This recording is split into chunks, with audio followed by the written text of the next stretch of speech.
ये आकाशवाणी गोरखपुर है। अब आप सुषमा श्रीवास्तव से क्षेत्रीय समाचार सुनिए।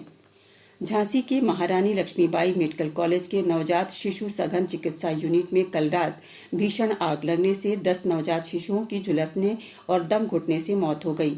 इस हादसे में करीब 40 बच्चों को सुरक्षित निकाल लिया गया है। देर रात फायर ब्रिगेड की कई गाड़ियों ने आग पर काबू पा लिया। बचाव कार्य में सेना ने भी मदद की। हादसे के समय करीब 50 नवजात शिशु सघन चिकित्सा यूनिट में भर्ती थे। हादसे की जानकारी मिलते ही मुख्यमंत्री योगी आदित्यनाथ ने प्रशासन के वरिष्ठ अधिकारियों और चिकित्सकों को तत्काल मौके पर पहुंचकर युद्ध स्तर पर राहत और बचाव कार्य करने के निर्देश दिए। मुख्यमंत्री ने मृतक बच्चों के परिजनों को 5-5 लाख रुपए और गंभीर रूप से घायलों को 50-50 हजार रुपए की सहायता राशि उपलब्ध कराने के निर्देश दिए हैं। श्री योगी ने पूरे मामले की रिपोर्ट जल्द से जल्द प्रस्तुत करने को कहा है। मुख्यमंत्री के निर्देश पर उप मुख्यमंत्री ब्रजेश पाठक तड़के ही प्रमुख सचिव स्वास्थ्य के साथ झांसी के लिए रवाना हो गए। वहां पहुंचकर उन्होंने पूरे मामले की और नवजात शिशुओं के बारे में जानकारी ली। प्रदेश की 9 सीटों के लिए हो रहे उपचुनाव में 20 नवंबर को होने वाले मतदान से पहले सभी राजनीतिक दलों ने अपने अपने प्रत्याशियों के लिए पूरी ताकत झोंक दी है। सभी राजनीतिक दलों के प्रमुख नेता और स्टार प्रचारक अपने अपने प्रत्याशी के पक्ष में जनसभाएं और रैलियां कर वोट की अपील कर रहे हैं। मुख्यमंत्री योगी आदित्यनाथ आज कानपुर के सीसामऊ विधानसभा क्षेत्र में भाजपा प्रत्याशी के पक्ष में आयोजित रोड शो में शामिल हुए। इस अवसर पर मुख्यमंत्री ने बटेंगे तो कटेंगे, एक रहेंगे तो नेक रहेंगे जैसे नारों को एक बार फिर दोहराया। मुख्यमंत्री ने प्रयागराज के फूलपुर विधानसभा क्षेत्र में एक जनसभा को संबोधित किया। उन्होंने कहा कि देश और प्रदेश में जो विकास दिख रहा है वे डबल इंजन की सरकार के कारण संभव हो सका है। इससे पहले मुख्यमंत्री काशी गए और वहां उन्होंने काशी विश्वनाथ धाम और काल भैरव का दर्शन पूजन किया। भाजपा के वरिष्ठ नेता और उप मुख्यमंत्री केशव प्रसाद मौर्य ने आज मिर्जापुर के मछमा विधानसभा क्षेत्र के शाहपुर चौसा में जनसभा कर अपने प्रत्याशी के पक्ष में वोट मांगे। उधर समाजवादी पार्टी के सांसद वीरेंद्र सिंह ने आज मिर्जापुर में संवाददाता सम्मेलन कर भदोही के सांसद द्वारा मछमा विधानसभा क्षेत्र में दावत किए जाने पर सवाल उठाया और इस मामले में जिला प्रशासन द्वारा कोई कार्रवाई न किए जाने पर भी सवाल उठाया।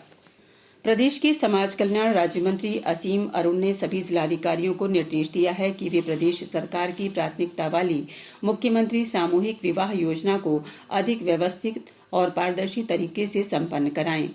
उन्होंने कहा कि इसके लिए बनाई गई नियमावली का कड़ाई से पालन सुनिश्चित किया जाए। मुख्यमंत्री सामूहिक विवाह योजना के लिए जारी निर्देशों के पालन की जिम्मेदारी राज्य मंत्री ने मंडलायुक्तों को सौंपी। श्री अरुण ने ये भी कहा कि 100 से अधिक जोड़ों के विवाह समारोह में जिलाधिकारी की व्यक्तिगत उपस्थिति अनिवार्य हो। प्रदेश के सभी पूर्वी जिलों में आज संपूर्ण समाधान दिवस का आयोजन किया गया। इस दौरान लोगों की शिकायतें सुनी गईं और उनकी समस्या के तत्काल निस्तारण का प्रयास किया गया। मऊ जिले के घोसी तहसील में जिलाधिकारी ने 38 शिकायतें सुनी। इनमें से 4 का निस्तारण तत्काल किया गया। कुशीनगर जिले के कसिया तहसील के 3 गांव महासोन, लाला गुरवलिया और तरवनवा के 12 किसानों को सैटेलाइट के जरिए पराली जलाने के आरोप में चिन्हित किया गया है। वहां के उप जिलाधिकारी ने चिन्हित किसानों पर इसके लिए 2500 रुपए का जुर्माना लगाया है। बिजनौर जिले के धामपुर क्षेत्र में एक 3 व्हीलर वाहन के एक कार से टकरा जाने के कारण हुई दुर्घटना में 7 लोगों की मौत हो गई, जबकि अन्य 2 घायल हो गए।